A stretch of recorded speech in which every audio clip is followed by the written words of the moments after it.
motard, tu vois que la circulation est bloquée en tant que... Bien sûr, bien sûr. Bon, on a venu ici, mais vraiment, il n'y a pas accès aujourd'hui à Kaloum. Donc, nous sommes à Kamayen ici, donc on ne peut pas rentrer parce qu'ils ont commencé même à lancer des gaz lacrymogènes. Donc, on est obligé de retourner aujourd'hui. Qui a lancé les gaz lacrymogènes? C'est la policier qui a lancé des gaz lacrymogènes. Ouais. Et pourquoi? Je ne sais pas, c'est juste pour bloquer, parce qu'il n'y a personne qui a aujourd'hui accès de rentrer pour le moment. Oui. Quel est ton nom? Alpha Omar Diallo. Ok, qu'est-ce qui se passe? Ah, je suis un motard et je suis un élève aussi. Mais je viens au boulot comme ça, mais s'il n'y a pas Innova, mais ça ne rentre pas comme ça. Vous voyez, non? Les forces spéciales et les forces de défense. Voilà. Mais là, quand même, je ne sais pas ce qui se passe là-bas. Parce que si pas... Moi, quand on a ça, il fait mal. C'est ça, il fait mal. Moi, je suis un moi, ça va lui borima. Pas fallu que l'on gère. On s'est amindé, on m'a dit, Cameroun a mouta moudjere kolou. Donc, ce qu'a dit mon aoumbe, soit de kere minde kere, depuis 3 heures tout, moi, forêt mourir, mouta mourir. Hal moura imam, et jamin kui, et assalamu alaikum firine, finkari boulama, on kola keli yoma, aruna kela ora, mouma 16 kolou. Donc, il y a une façon, et pas garder, sorry, ne raske mouskama. Donc, ça keli bambeto ni rafa. Mon femme va repousser, mon bas va du mes quartier que y'a ce qui est fort. Donc c'est pour cela que du mes et fan kéré à billing. Donc on a coulé un menine. Conti. Donc moutan Sena Nabarbi, mouta il fait merine depuis 3 heures du matin. Mon a fin carré roumé. Et voilà tout bon, mouta fin carré roumé. Mais mon macolo c'est dans du fait. Takui. J'ai amené attaque yora mon macolo. Asobarame, ena fala moubeke, s'il était attaqué. Donc s'il était attaqué, fait moutama ou kolomou. Donc pourquoi il veut fanfare? Sore falebe, ena wosiga et mousigama. Sore na wosiga et mousigama. Moufana du mira minéré magono. Alcoto yakel moi quartier tankui. Moutamou géré Colombé, moumoussé Colombé. Depuis 3 heures, moi imamoui, et mon nom.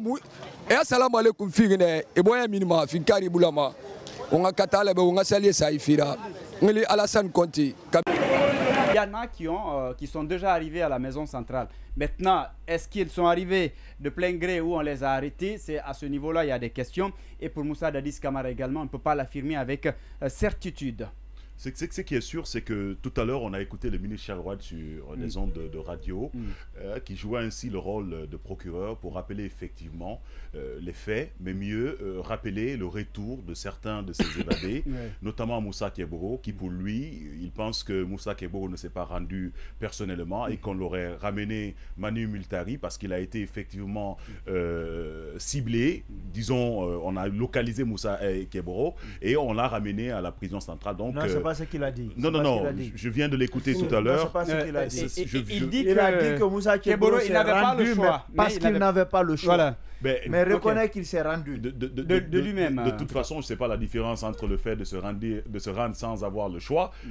Ça veut dire simplement quoi? Ça veut dire qu'on l'a certainement pris. On a mis main sur lui pour le ramener, parce que si tu n'as pas le choix, en fait, on sait ce que c'est.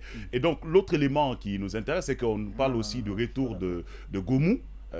Qui est aussi revenu, On est en train de parler aussi du retour de Dadis, mais Dadis, ce n'est pas encore certifié jusqu'à présent, selon les informations de dernière minute. Dadis et Pivi sont encore irrétrovables dans la nature. Et donc, moi, ça me pousse à réfléchir un peu à 2 aspects qui m'ont intéressé dans la situation. Le premier repose sur les actions du ministre de la Justice qui prend la place du procureur général.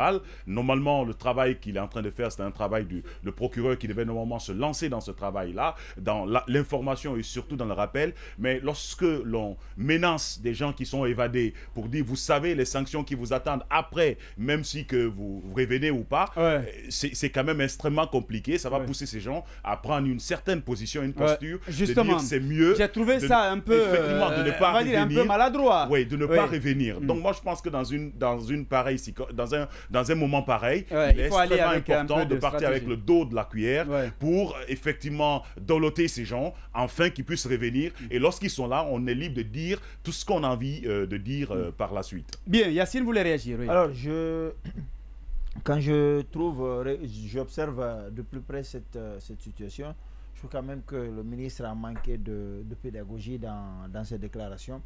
Parce que si quelqu'un s'évade, tu veux qu'il se rende et que tu dis aussi qu'aucun argument ne passera pas, ça va être compliqué. Autant continuer à le chercher, parce que quand tu dis qu'aucun argument ne passera... C'est-à-dire que tu reviennes ou pas, c'est la même chose. C'est la même chose. Il a préféré ne pas revenir. Voilà, il faut aller le chercher, même si on nous apprend que certains d'entre eux se seraient rendus. Même s'ils n'avaient véritablement pas le choix, selon le ministre encore une fois, c'est le cas du colonel Moussa Tchekbro Kamara. Mais au-delà de ça, il faut qu'on se questionne. Vous vous rappelez quand même que pour renverser le professeur Alpha Condé, des militaires sont venus, ont traversé toute la capitale, ont traversé toute la ville et sont partis l'arrêter. Et vous vous rappelez aussi que le fils de Pivi était un homme qui a été radié des forces de défense et de sécurité, de l'armée. Et ce serait lui, selon Maître DS, qui était à la tête du commando, qui serait parti libérer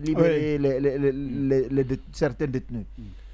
Alors la question c'est, le dispositif sécuritaire, il sert à quoi au niveau du pont 8 novembre? Comment des gens qui n'étaient pas en ville sont sortis et sont partis libérer des gens? Ça c'est la première chose. La deuxième, c'est s'ils ont réussi à passer les mailles du filet sans tirer, parce qu'on sait que tous les checkpoints qu'on met sont parfois... Pour eux, on est capable de payer de l'argent et de passer sans qu'on ne soit fouillé. Mais ils ont quand même eu le temps de tirer. Et les tirs étaient nourris en ville. Pourquoi le dispositif n'a pas été... Enfin, on n'a pas fermé la ville pour éviter que les assaillants ne puissent sortir? Je pense que c'est une faille sécuritaire qu'il faut noter. Il y a également la question du renseignement. Ça fait longtemps qu'on sait qu'il se dit dans la ville que le fils de Pivi voudrait libérer son père.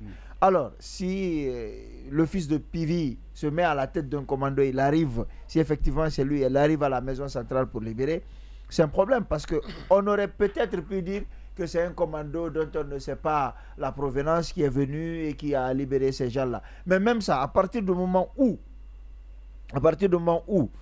l'hypothèse d'une possible exfiltration a été émise, qu'est-ce que vous faites? Vous renforcez la sécurité.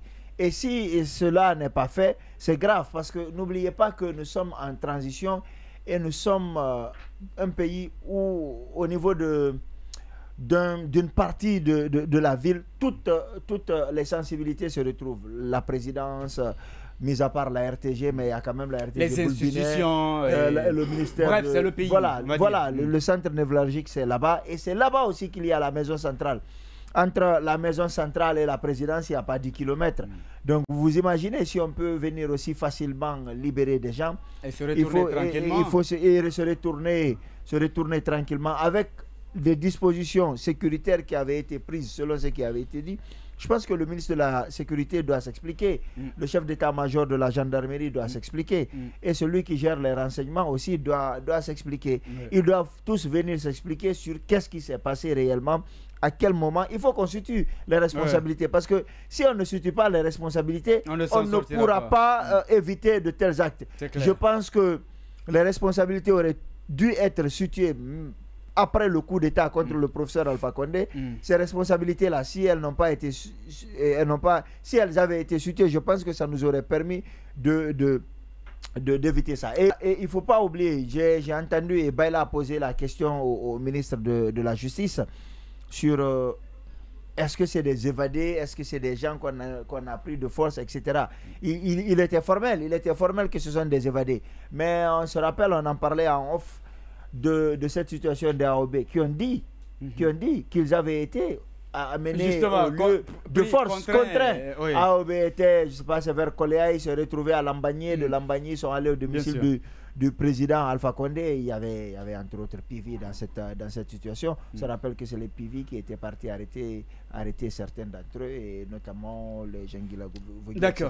Oui. Je dis qu'il faut faire très attention avec les termes qu'on va utiliser, mais la question sécuritaire elle reste entière. Il faut poser la question à tous les responsables, à tous les niveaux de la chaîne sécuritaire, pour qu'ils nous disent qu'est-ce qui s'est réellement passé, à quel niveau ils ont péché.